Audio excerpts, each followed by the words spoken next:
ladies and gentlemen, boys and girls, this the Newsbeat presented to you by Ladies Like. Follow the beat from the studio to the street. Info with the flow keeps you sharp and in the know. Sit back, relax, enjoy the news. Follow. The International Criminal Court has been continuously accused of having a bias against African countries and exclusively targeting African leaders to face justice. And although the court has firmly denied these allegations, all the cases it has tried so far have come from African nations.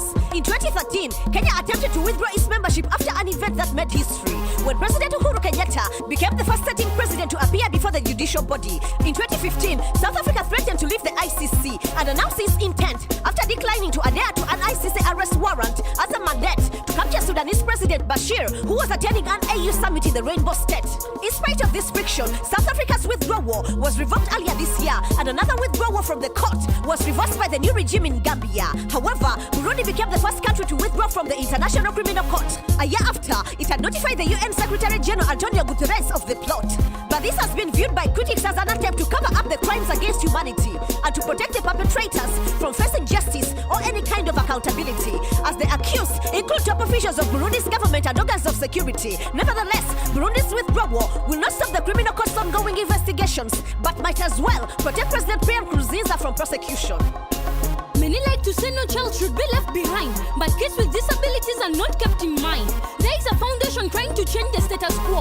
Obwagazi Children's Foundation is one you got to know. In 2015, Christina Raifo Semukete came to Uganda here to start a new job as a teacher. She was eager, but 3 months later, she was on a new mission to get kids with disabilities get education. Why? Because not all kids get the same opportunities, especially children with disabilities who are shunned by their communities. When Christina saw this, she was heartbroken by the lack of special education and inclusion. So she and Moses Semukete took action and started Obwagazi Children's Foundation. They partner with students, families and communities to provide special education and behavior therapy, plus physical, occupational and speech therapy. They give the families emotional support and counseling and teach them skills like craft making and farming, so they can make plenty of profit and their children receive their benefits. The foundation is now home to 35 children, finally receiving that deserved education. I'm MC Loy, reporting for Newsbeat. If you feel feverish, you better get checked, because if it's malaria, you might be wrecked. This disease can still be deadly. Your best bet is to detect it early. For those living in rural areas, it's even harder to detect malaria. But researchers have a tool on the table, a malaria breath test that won't be a gamble. How can breath be used as a sample? Well, people with malaria have a breath print, considered as a disease fingerprint. The test works like a breathalyzer. It detects 6 different odors, like smell found in pines and conifers, that naturally attracts malaria-spreading insects. But is this breath test always correct? Researchers tested it with 35 feverish kids. Some didn't have malaria and some that did. 29 kids received accurate results, giving it a success rate of 83%. So, the prototype is far from perfect.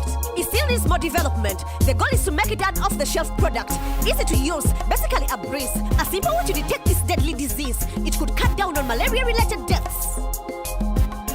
Good news for Ugandan with a car. You can now find out where good mechanics are. If your car breaks down and your trusted mechanic is not around, there is an app that fills an important service gap. Mechanica.com is a mobile application that brings economic innovation. More than 200 garages that offer trustworthy service are listed in the database. And in case of a car trouble around Entebbe and Kampala, app users are linked to the nearest Mechanica. The app is good news for the mechanic sector. With more than 3,700,000 Ugandan cars registered, garages who deliver good work are rewarded.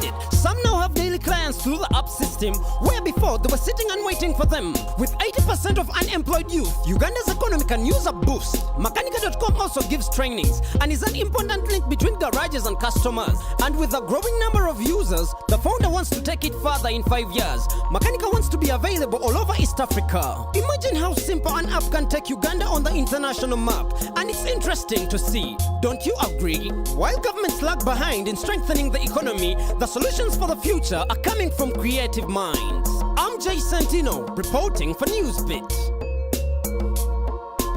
That was the news on the beat. Next week will be another hit. Still Ladies Like, reporting live and direct with love and respect. Follow the beat, follow the beat, follow the beat, follow the beat. Follow the beat. Follow the beat, follow the beat, follow the beat, follow the beat.